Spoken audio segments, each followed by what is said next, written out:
Kondisi bak mandi saat pertama kali dilihat Yosef, setelah jasad Tuti dan Amel dimandikan di kasus Subang Yosef tidak terus terang. Namun sebelum lanjut mohon subscribe channel ini dulu, agar kalian tidak ketinggalan informasi setiap hari. Bagi kalian yang sudah subscribe, semoga banyak rezekinya dan sehat selalu. Kalau sudah subscribe mari kita lanjut. Selain mobil Alphard hitam, bak mandi di TKP menjadi barang bukti penting dan krusial dalam kasus Subang yang telah menewaskan Tuti Suhartini dan Amel. Di kedua tempat inilah yang masuk dalam kronologi kejadian setelah para pelaku mengeksekusi kedua korban dengan cara sadis di kasus Subang yang terjadi pada tanggal 18 Agustus tahun 2021 dini hari. Suami dan ayah dari korban yakni Yosef, di hadapan Kapolres Subang AKBP Sumarni menggambarkan bagaimana kondisi bak mandi di TKP, yang dipakai para pelaku untuk memandikan kedua jasad korban.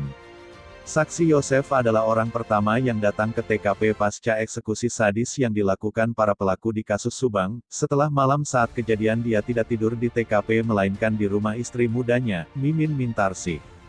Kapolres Subang kemudian meminta Yosef menceritakan kronologi mulai saat dia datang ke TKP. Yosef pun memaparkan secara detail kronologis bagaimana dia datang ke TKP kemudian menemukan ada kejanggalan, dan menduga telah terjadi perampokan di rumah TKP. Saat tiba di halaman, Yosef melihat mobil Alphard hitam milik Tuti dalam posisi kepalanya mengarah ke arah jalan. Yosef awalnya menduga istrinya mau pergi kemana karena biasanya posisi parkir mobil di garasi dengan posisi bagian kepala mobil mengarah ke bagian belakang garasi. Kepada Kapolres Subang, Yosef menyatakan, saat itu posisi mobil dengan kaca jendela tengah sedikit terbuka, namun dia tidak tahu bahwa di dalam mobil tersebut ada dua jasad istri dan anaknya. Yosef pun masuk ke rumah lewat pintu depan dan menemukan kondisi di dalam rumah dalam kondisi acak-acakan. Yosef kemudian mencari ke bagian belakang rumah dan di bagian bekakang garasi menemukan ada bercakan darah. Dia pun kemudian memeriksa ke kamar mandi dan melihat kondisi bak mandi dalam kondisi penuh sampah. Yosef pun menjulurkan tangannya ke dalam bak, takut ada apa-apa di dalamnya. Yosef yang dalam kondisi panik karena tidak menemukan istri dan anaknya, dia pun lari keluar dan melihat Mang Ujang yang sedang menyapu di jalan. Dia pun menceritakannya. Mang Ujang pergi ke Pak RT, sedangkan Yosef menuju rumah kakaknya Tuti yakni Walilis.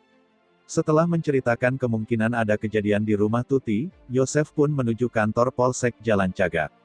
Saat kembali ke TKP bersama petugas Polsek Jalan Cagak di halaman sudah banyak orang berkerumun, dan salah seorang warga mengatakan kepada Yosef bahwa mereka melihat ada kaki menjulur di dalam bagasi mobil Alphard hitam.